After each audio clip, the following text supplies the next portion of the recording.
The winter sun had barely begun its crawl across the horizon when the women of Ember Hall lined up in the courtyard, their breaths weaving pale ghosts in the frigid air.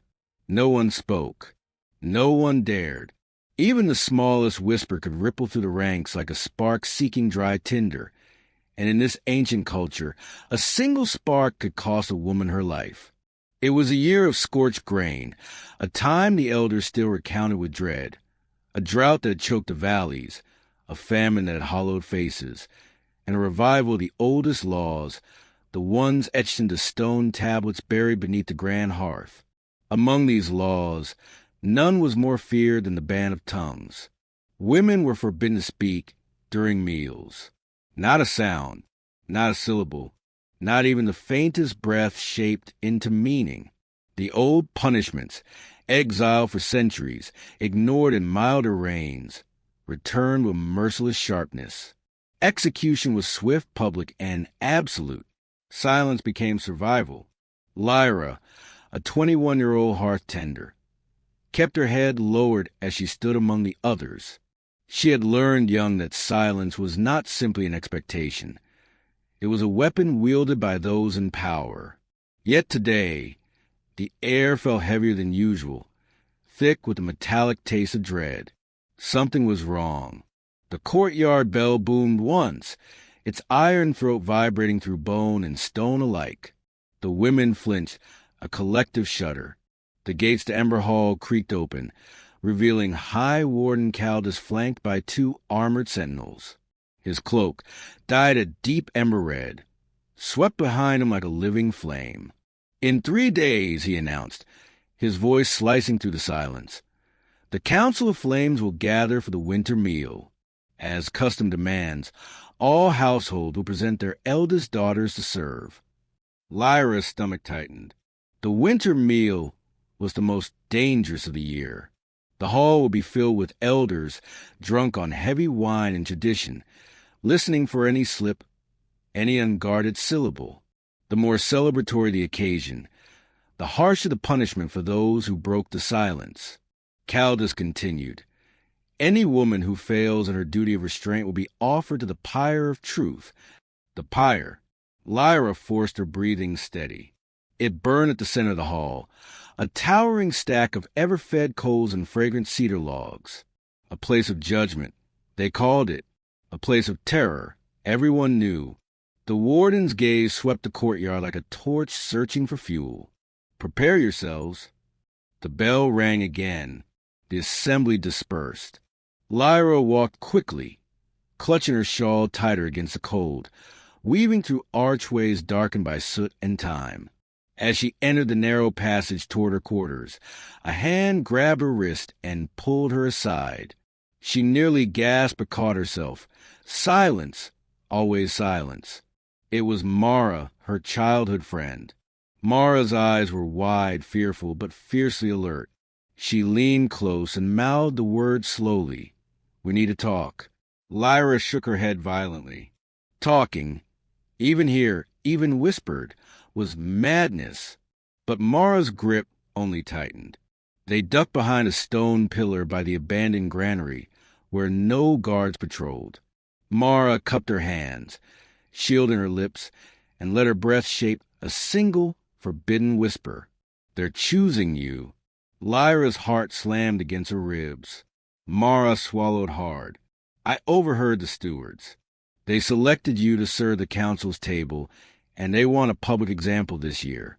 Someone young, someone obedient, someone who won't fight." The world seemed to tilt beneath Lyra's feet. 3 days. 3 days until the winter meal. 3 days until the pyre waited for the slightest slip of her tongue. But as terror pressed around her, another feeling rose, one she had buried for years. Defiance. Because deep inside, Lyra knew a truth older than the ban of tongues. No culture survives forever on silence. And some punishments only grow stronger the longer they are feared. The countdown to the winter meal had begun, and with it, the first quiet stirrings of rebellion.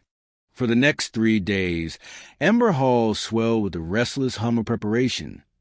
Not spoken, never spoken, but carried in the shuffle of feet, the clatter of cauldrons, the hissing of torches. It was a hive orchestrated by silence, every movement deliberate, every breath watched. But inside Lyra, something had begun to shift, a quiet flicker that refused to be smothered. The morning before the winter meal, Lyra woke to the brittle chill creeping across the stone floor. She dressed slowly, feeling each piece of fabric as if it were armor. The layered tunic, the woolen wrap, the leather straps that bound her hair. She would need to look composed, obedient, unthreatening. She doubted she could manage any of those things. As she stepped from her quarters, she found Mara waiting in the shadows. Her friend's expression was taut, carved from worry, when they walked together. They communicated only through glances and gestures, the language women had developed in the long centuries of forced silence. A flick of the wrist meant danger. A raised brow meant later. A brief, tight squeeze of the hand meant I'm here. This morning, Mara did not gesture. She simply pressed a small, wrapped object into Lyra's palm before slipping away into the line of workers. Lyra kept her composure until she reached the storeroom, where she was assigned to sort herbs for the feast. Only when she was certain no one else lingered did she unwrap the small bundle. Inside was a piece of parchment, illegally made, rare as spring water in drought years. On it, scrawled in trembling strokes, were 4 words. You are not alone. Lyra's breath hitched. The faintest warmth bloomed in her chest, but there was no time to savor it.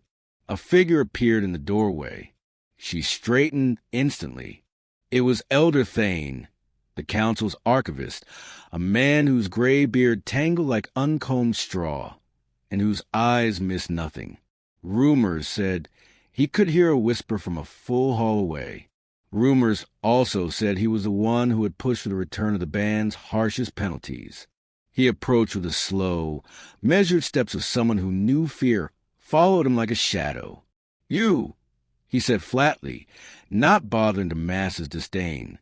Lyra of Hearthrow. She bowed her head. You will serve the inner table tomorrow. You will pour the wine. Pouring requires precision. A quivering hand can be taken as a sign. His voice lingered on the last word like a blade atop skin. Lyra kept her eyes on the ground. She knew what he meant. A servant who trembled was a servant the council deemed untrustworthy. And untrustworthy women were often tested. The pyre would devour many tests. Thane grabbed her chin, forcing her to look at him. His fingers were cold as frostbitten stone. You understand the consequences of a single spoken word. She nodded. And you will remember your place? Another nod. He released her abruptly and swept from the room. Lyra's pulse raced. Her place. Always her place. Beneath. Behind. Below. By nightfall, Ember Hall had fallen into the tense quiet of anticipation. Lanterns glowed through the corridors like floating embers. Sentinels marched double patrols. Even the wind outside seemed to hush itself against the ancient walls. Lyra and Mara met one last time in the dim light of the laundry courtyard. The basin water reflected the moon like a cracked shield. Mara touched Lyra's hand, then traced a single letter onto her skin with a wet fingertip. T. Lyra frowned. Mara repeated it. T. Lyra's heart slammed as understanding dawned. The tablet. The stone tablet buried beneath the grand hearth. The original laws. The ones no one had seen in a generation. The ones the council quoted but never displayed. Whispers for years had claimed the ban of tongues had once been temporary, a punishment for wartime sabotage by noble women, not a permanent decree for all women. If that tablet existed, and if it said what the elders claimed, then the council had lied. For decades, Mara's eyes gleamed with desperate hope. Lyra swallowed, fighting the tremor in her hands. Tomorrow she would serve at the inner table. Tomorrow she would be close, closer than any woman had been allowed in years, to the grand hearth. closer to the truth, and closer to the fire that could kill her. The flicker inside her was no longer faint. It was flame. The winter meal began long before the first torch was lit. Before dawn, Ember Hall roared with the soundless frenzy of final preparations. Servants moved like river currents, swift, precise, wordless. The weight of tradition pressed on every shoulder, every spine. And at the heart of it all, the grand hearth smoldered, fed since the night before with cedar and pitch until the coals glowed like the breath of a buried dragon. Lyra's hands remained steady as she gathered the flagons of dusk-red wine. She would pour for the council's inner table. On the surface she was calm, a still lake under starlight. But beneath that calm, a storm surged. Somewhere under the hearth lay a stone tablet that could end centuries of silence. But only if she reached it, only if she survived. The great bronze doors of the banquet hall opened, their hinges shrieking with the weight of carved history. Lyra entered with the other servers, head bowed, eyes low, her breath caught as she took in the scene. The hall stretched like a cavern lit by flame. Massive columns rose like ancient trees. Banners embroidered with the fiery crest of Ember Hall draped from the ceiling. Tables overflowed with roasted meats, spiced roots, and bowls of grain, the kind of feast seen only once a year, when the council displayed its abundance for all to witness. And in the center burned the pyre of truth, a spire of glowing coals enclosed by iron bars, tall as a man. Heat radiated from it in waves, washing over Lyra's skin. She could almost hear it whisper, "Speak, and I'll take you." She forced her gaze elsewhere. The council of flames arrived in a flurry of embroidered robes. High Warden Caldus took his seat at the head, his expression carved from stone. Elder Thane settled beside him, a hawk watching his prey. Lyra positioned herself at the inner table, wine flagon cradled in her hands. Already, her proximity to the hearth filled her with a strange mixture of courage and terror. As the warden raised his goblet for the opening toast, all eyes turned to him, all honor to silence, he declared. May quiet tongues preserve our peace. The hall echoed with the thump of fists striking tables. The feast began.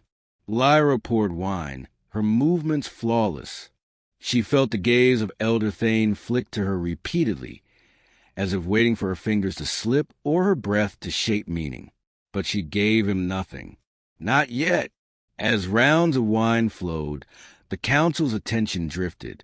Their voices grew louder, slurred with indulgence. Servants moved around them like ghosts. Lyra edged toward the hearth. Its heat pressed against her face, but she welcomed it. It kept her mind sharp, awake. Beneath this inferno was the truth Mara had hinted at. And the stone tiles around the hearth, yes, there was a faint seam where no seam should be, a hidden panel. Lyra knelt as though adjusting a fallen cloth. Her sleeve brushed the panel, feeling for the give of disguised hinges. "Too close, girl." The voice cut through the air like a blade. "Elder Thane." Lyra froze, rising slowly. The hall's sounds muted, distant, as her pulse thundered in her ears. Thane's eyes narrowed, suspicion sharpening his features. "You serve the table," he murmured, stepping close. "Not the fire." Lyra bowed her head in apology, but inside her resolve hardened. Thane had seen something, and now she was running out of time. Through the corner of her vision, she spotted Mara among the outer servers. Their gazes met for a single heartbeat. Mara nodded, barely perceptible. A signal. Lyra's breath stilled. Now, a crash erupted at the far end of the hall, a tray shattering, dishes scattering across stone. Gasps followed. Heads turned. Guards rushed toward the noise. Lyra moved, in one swift, fluid motion. She dropped to her knees beside the grand hearth and pressed her palm against the hidden panel. It shifted just enough for her fingers to slip underneath. Heat blasted her face, but she kept Pushing, the panel lifted. And there, beneath the roaring fire, lay a narrow chamber of stone and shadow and a single tablet carved with ancient symbols. Her heart hammered. She reached for it. A hand clamped onto her shoulder. Elder Thane's voice, low and venomous, hissed at her ear. I knew it. The hall turned deathly silent, and the pyre burned hotter than ever. Elder Thane's grip bit into Lyra's shoulder like iron talons. The hall's warmth vanished, replaced by a cold that seeped straight into her bones. Every face turned toward her. Council members, servants, guards, eyes widening as they realized what she had touched. The hidden panel hung open. The tablet lay exposed beneath the hearth. The oldest truth in Ember Hall was no longer buried. Thane wrenched at her feet. Traitor, he spat, raising his voice so all could hear. Digging beneath the sacred fire, seeking forbidden knowledge. You'd unravel our order. Whispers rippled through the hall. The guard stepped forward. Lyra's gaze darted across the sea of faces until she found Mara. Her friend's eyes brimmed with fear, and something fiercer, like a spark trapped behind glass. Caldus rose slowly from the head of the table, his ember-red cloak sweeping across the stone. Bring her to the pyre of truth, he commanded.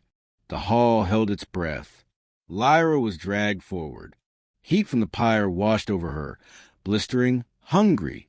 She could feel the flames gnawing at the air, reaching for her like crimson hands. But beneath the crackle and roar, she felt something else. The tablet was still open behind her. The truth was finally in daylight. A guard shoved her to her knees. Thane stepped to her side, triumphant. The punishment for violating the ban of tongues, he announced to all, is death by fire. And let all women witness. Read it. The words were soft, barely more than breath, yet they struck the hall like thunder. Thane's face twisted. What did you say?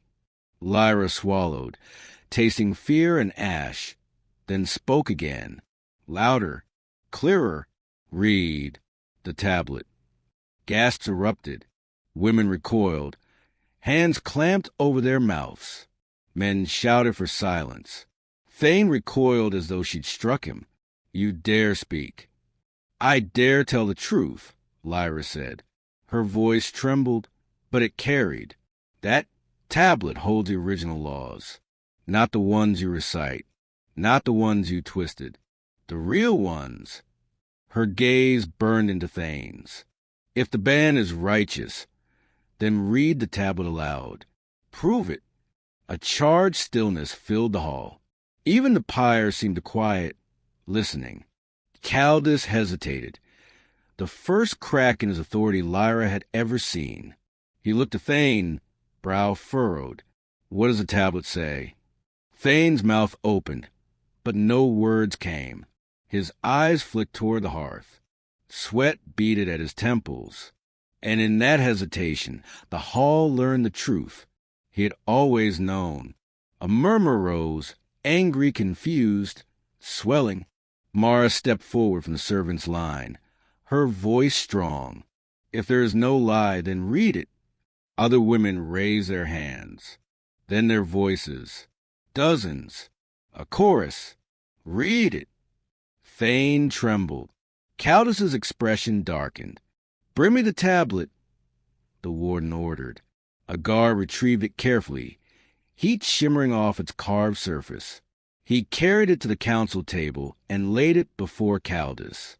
The warden scanned the ancient inscriptions. His face drained of color.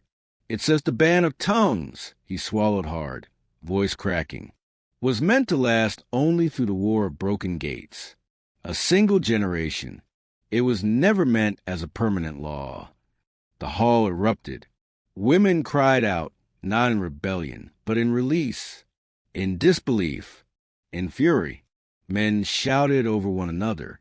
The guards looked from face to face, uncertain whom to obey. Thane lunged to the tablet, but Caldus caught his arm. You lied to us, the warden whispered, shock breaking through his authority. You resurrected a dead law. Thane struggled.